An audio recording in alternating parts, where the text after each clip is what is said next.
Entschuldigen, as Abischmacher is in English. I'm coming from the Danish Data Archive, which still exists for the rest of this month, but then it, well, I think we will call the National Archives in Denmark, which is a part of the Danish Data Archive, which is equivalent to GEDIS with Datenarchiv here in Germany. I have called this a crowdsourcing success. Could also say we didn't know what we started, or we could say it's just our experiences on this. I will tell you a lot. So this will be not a fictional archive, it will be specific about what we have done over the years. And it's been some of the things that you have lined out we have done. We knew exactly what we were going to do, that in the way that we knew the sources, and then we will talk about how we did it and what has been going on over the years. We call it the Source Entry Project, and it began in 1992, before there was anything like crowdsourcing. So we used to call it, until a few years ago, we just called it a cooperation between private persons and an official institution. That was, but now it's become more fashionable to say it's crowdsourcing, so now it's a crowdsourcing project. Yeah. So, and it began when people were looking around in the archives, in the reading rooms. You could see everywhere which people sitting down, copying the original archives into their own books by handwriting. And later on, when PC became more in use, they started to transcribe it into their own PCs. And then some people stood there and say, it's so stupid, you have people sitting here, writing down these sources, you have it there, writing down the same sources, and over there also. This should be coordinated. So they started to find a way to do this. And this was done with some persons from the Danish Data Archive, some people from the organizations, and these unions organizations, they were all from the Genealogical Society, because this was mostly genealogists sitting there in the archives, and I think that is the same almost everywhere. So, and we have this talk about getting young people into the archives.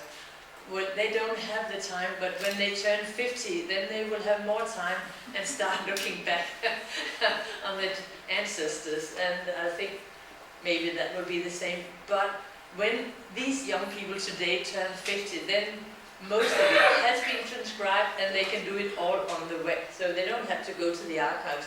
We are actually in Denmark not shutting them down, but making the reading rooms smaller, because actually very, very few people are going there these days. They have it all on the web. So with this, with the PCs coming and so on, then we started to make this program. And what we started to do was, who should do it? We should do it together with the archives and together with the unions. And we started to make a group of coordination, because the Genealogical Society, they started to find out what has actually been transcribed already, just to get a list of that was the first thing. And then they had to coordinate who should be doing what, so we had to avoid that anybody would do the same job over and over again. And then I have to remember what's on the next. And then we started to found this source entry and the source entry committee with partners from all the genealogical societies and the Danish Data Archive to lead the project. And that has been working like this ever since. And there were also people from those who were most, those who did the most transcriptions were also in it. So what we had to do was to make a definition of the principles on how to make this source entry. source transcription. Because in the beginning we said it could be all kind of sources, not only censuses, but with church registers, or it could be military prescription rolls, and it could be all kind of things. And then we had to find a way to how to refer to places, to place names. So we have devised a standard for giving each place a code in numbers, so it can be found, but of course it says names in it. And then, of course, what has been transcribed should be preserved in a secure place, and then an archive is a secure place. So that's how we came into it. And so this is just a list of what we said, that we just make definitions of all these kind of sources, what should the field name be, what kind of data type should it be, and they made rules of how it should be controlled. So I think in the beginning we were not so sure how strict you could guide people, but actually people who are doing this kind of work, it's my experience, they are very happy of having very strict guidelines, because then they know exactly what to do, instead of sitting here, should I do it in this way and what should be written there. So actually we have become more and more strict what should be in the different fields, because it makes people feel more comfortable with it. And then the data in the beginning, and that was in the 90s and so on, we sent out protocols, heavy big books we sent out to people so that we could transcribe, and they had to mail it back, and we sent diskettes back up to when they could transcribe, and then they sent us the diskettes, which we had to return. Yeah, that was in the beginning. We had these huge piles of diskettes. Now we don't have a PC in the house that can read a diskette anymore. But that was in the beginning. I feel really old when we think of it, and it's not that many years ago. Anyway, and now we have what we call Archivalia Online, which is in the National Archives. They film all the sources and they pour it out in millions, and it's freely available on the web. So now everybody is just looking at the sources on the web and transcribing them from there, where you have church registers, you have the parish registers and so on. So that makes it very easy, and it's become a huge, fantastic success with all this. It's because you have, so nobody comes to the archive, very, very few people go there. So, and what is also extraordinary with our project is that, as I said in the beginning, we just created the outlines, the structure for the programs, but then and people could give the data in all kinds of formats, but then he said it doesn't work, we have to have a program. So some volunteers, they made the first program, and then came the next program, and we used it and distributed it, and then it became old-fashioned because it was a DOS. Remember DOS, some of you version? It became old-fashioned, couldn't be used when we had Windows. So another one, he was old and retired and read about this. He wrote the window program, and then we had, there are rules for how young the census and parish registers must be before they are freely available. But then as time went on, more and more censuses were freely available. So we needed a new program. Also, the one for church registers were very bad, not very well founded. So then another person wrote the new program, which is still being in use, and they are all offline transcriptions. You have to install the program on your PC, and then you just email the data to us, and we put it on the web. And the data and documentation is sent to us. So before a user starts transcribing it, he asks us to say, I want to have this parish in that year.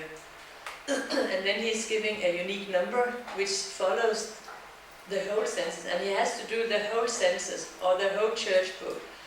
And then we write in who is doing this. So you can always see who has done what. And then we had enough data in '96, when I started this in the Danish Data Archive, which was my project. I was supposed to do this for 10 months, and I've been doing that ever since. As it takes time. So, because we didn't know in those days whether it was possible to put it on the web, to create the database and to make links and so on. So so we started to have some of the censuses and the Copenhagen Police Immigration Register, and then we have the scanned sources. So when you had, and then we have the search interface. So when you search for a person, and then you found him on the web, then you can go directly from that person to the scanned sources. Unfortunately, in those days, the Filming Center were much slower, so we skipped it, and now they are much faster than us. So now we are trying to re-establish that again. I don't know how to do that. And then we have been working on new source types and databases. For instance, now we have more or less finished a register for those who fell in the First World War, and for Denmark it's 150 years ago since we had the war with Germany also, where we lost again the Schleswig-Holstein. Yeah. So we are trying to build a crowdsourcing project on entering of those who got medals after that war. And then we had other people coming and watching them. When we had more and more sources, different kind of sources on the web, and especially more and more data on the censuses, people started to use it. In the beginning it was very difficult. I always compare it with having a telephone. What use is it to have a telephone if you're the only person who have a telephone? You need more and more to make it obvious what's the point.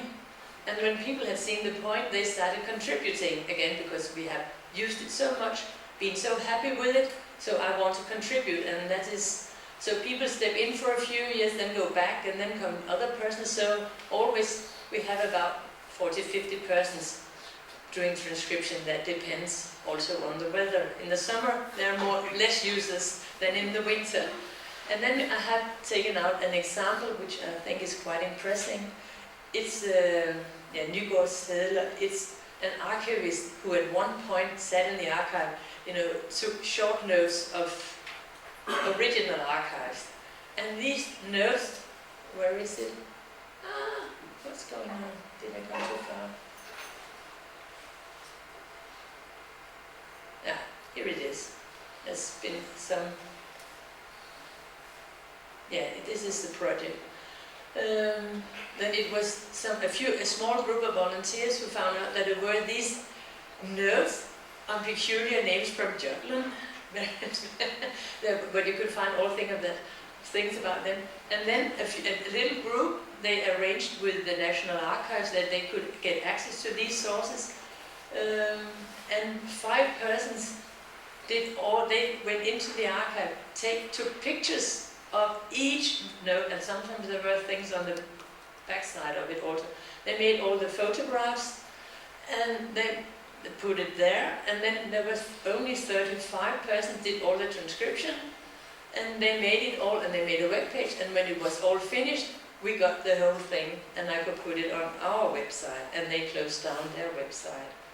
I hope this is an example of how it looks, where you just have the name and all the text here, and then it's here, you can find it, just a glimpse of it here. And then you can see who took the photograph and who did the transcription. And so you can keep continuing, but it's more or less like how it looked also when they did the transcription, that you have the picture on one side and then you can make the entry on the other side. Now I have to see. No, okay. No. Just go back again. No. It doesn't work like I used to. Would have liked it to. I would have had the first in the background. It's me. Yeah, this is how it looks in Danish. Maybe some of you can read that. But then you can see all the different colors. There are different source types that we have. We have the folketælling, the censuses and the church registers. the what's it called? Prescription, where you can follow people's testaments. And we have something from St. Croix, which was a Danish colony until 1917,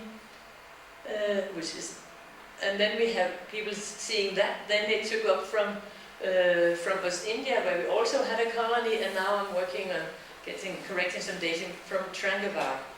Yeah.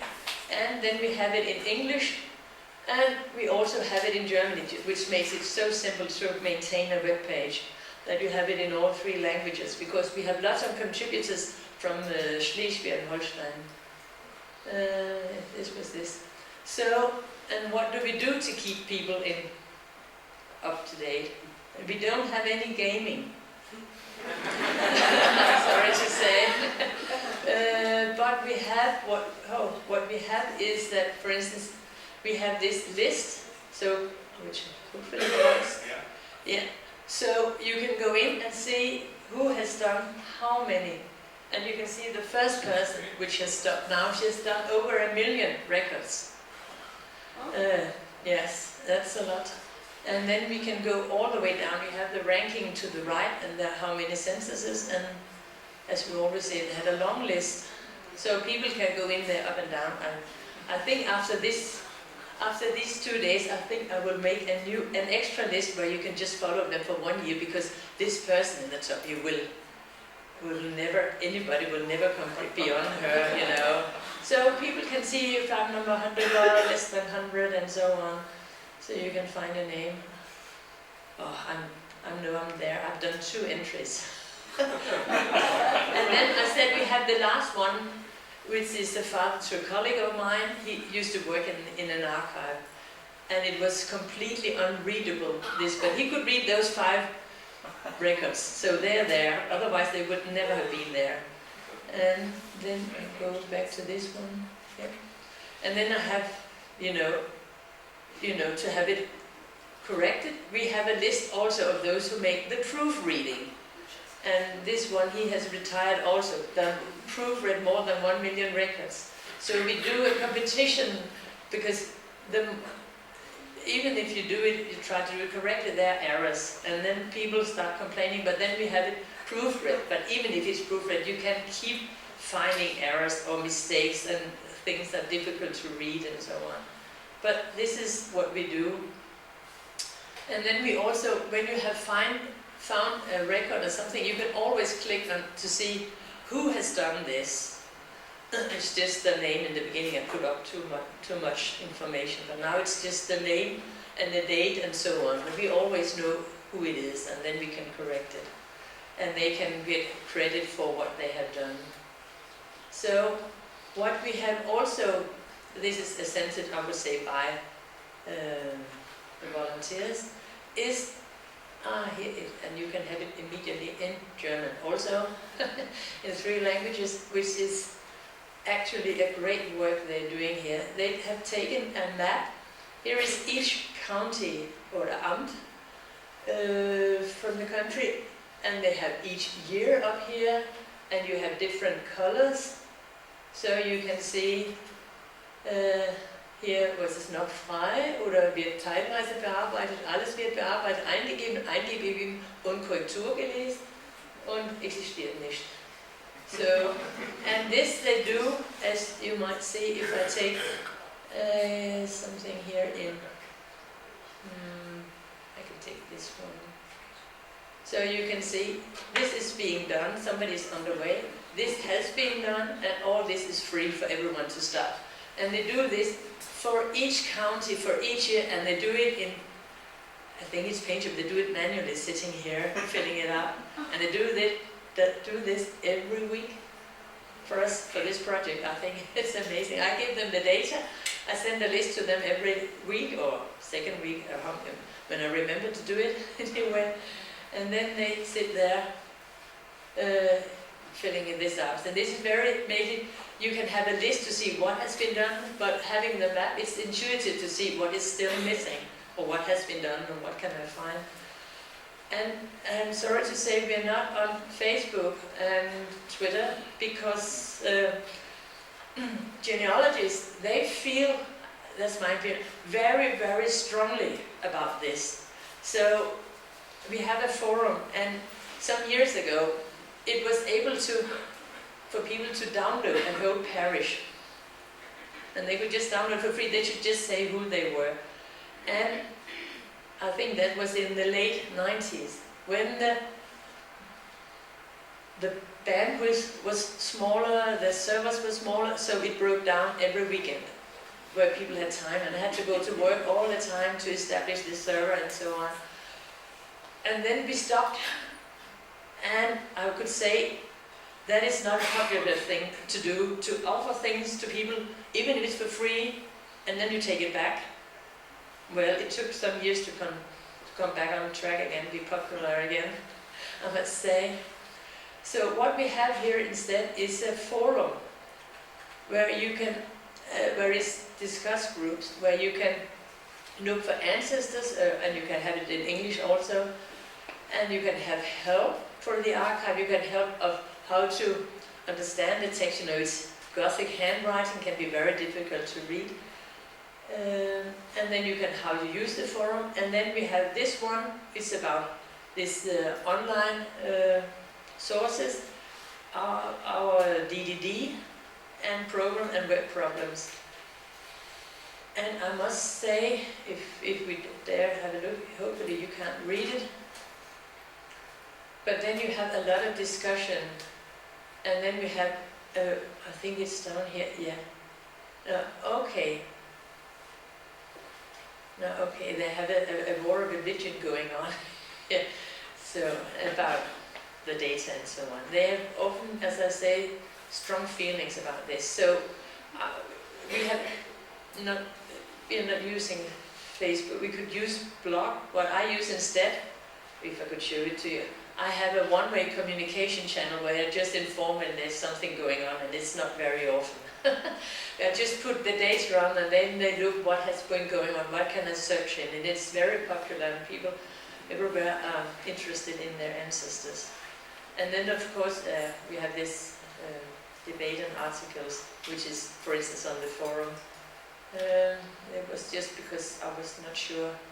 This is a diagram of the project, where you can see in the beginning here very little data, and now we have almost 16 million records now that you can search in for free, everybody.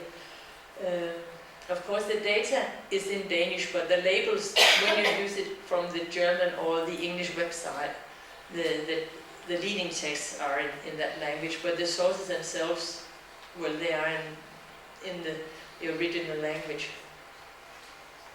And then we had here in 2012, we had a big celebration of this is the guy who has made the most proofreading, and she's a bit hidden there. She's the one who did all the entry, and it's me, and this is the director of the National Archive, and this is one of the first founding fathers, as we call him. And then we have the Minister of Culture, and we had a nice cake, and on top of it is in marzipan a copy of a census site source there, written in marzipan.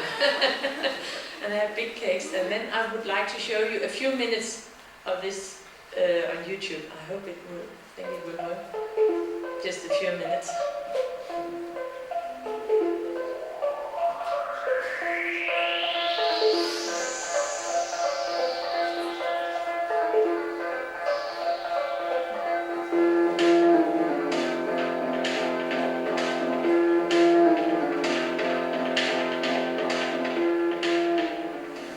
To get easy access to our history and our common memory, that's very important for me as a minister.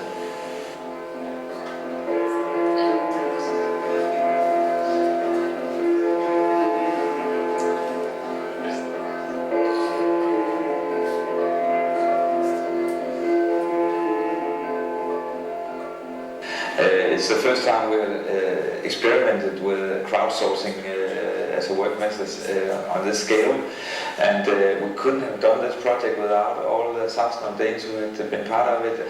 Ordinary Danes has made a very unordinary project together.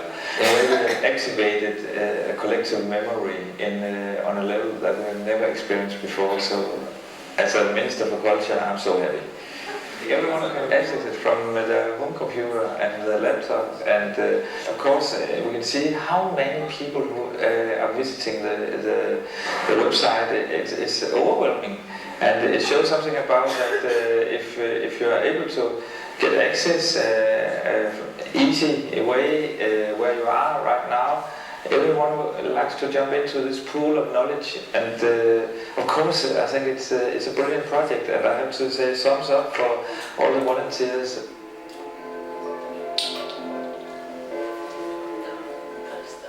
I'll stop it here. It was just an excuse. I noticed the first time I saw it. Oh, there were some errors there this time. Yeah. But it cannot be changed. I have asked the same day. But I still think he says something about what is important and how it should be done. Because in some countries, they have money to hire people to do the transcription. I know they have done that in Norway and in Sweden, but in Denmark we have never had the money to do anything. The only time we got some money was for my first 10 months project period, and then they stuck with me for this, but that is the only time we got actually funding. And then we have tried to find some way of getting money. We had made CDs in the beginning. We made CDs and sold them and said that could pay for the project, but now it's officially, and now it's always been the project that they have promoted the Danish National Archives, because it's been the first on the web in this way. And so this is just a bit about the future, that we would like more data, establish source entry group. I think that would be a good idea to have people sitting together and working, but they've done it in Odense, in another database where they have everything about it. It could be like in Stuttgart, we have all kinds of sources put together where you can follow the families and the houses and the building. Like yesterday you saw in Apex, this from the Roteman archive in Stockholm. Because then they followed this area. They are doing the same thing in Odense, but that's very special. So, and now we're hoping to come back to have these linked to the scanned sources and so on. So I think this is, this is just about our potential, our experiences so far. So I think people are very anxious to participate, especially because this is easy, because this is just about the genealogists. They are always very keen on working on this. And of course, as you could see also on the pictures, people are 50, 55 and upwards.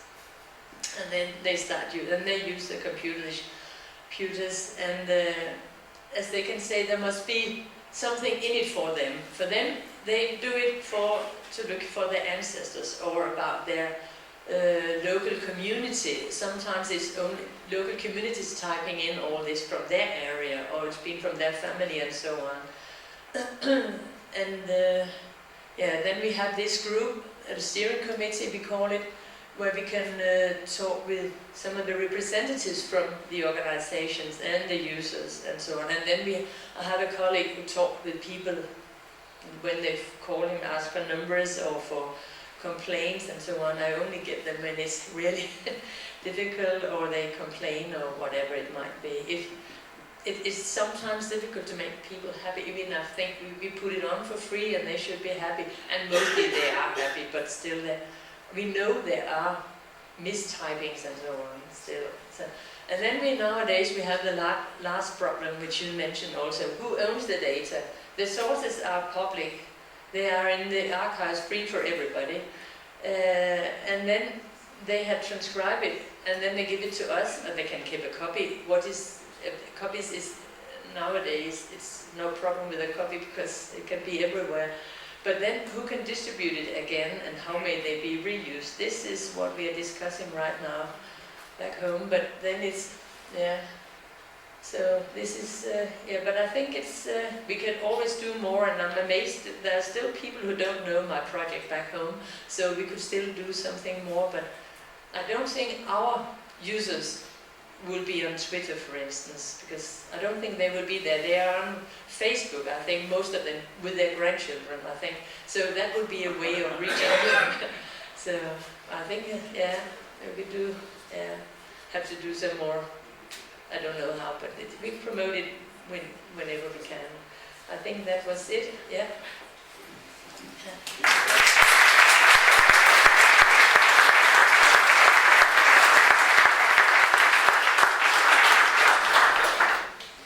Vielen Dank. Thanks a lot for this very impressive talk about with lots of impressive numbers, the duration of the project, the numbers of the crowd, the size of the crowd you have up there in Denmark. Thank you. Are there any questions right now? Gerne auch auf Deutsch. Dann vielleicht später in der Diskussion. Machen wir weiter.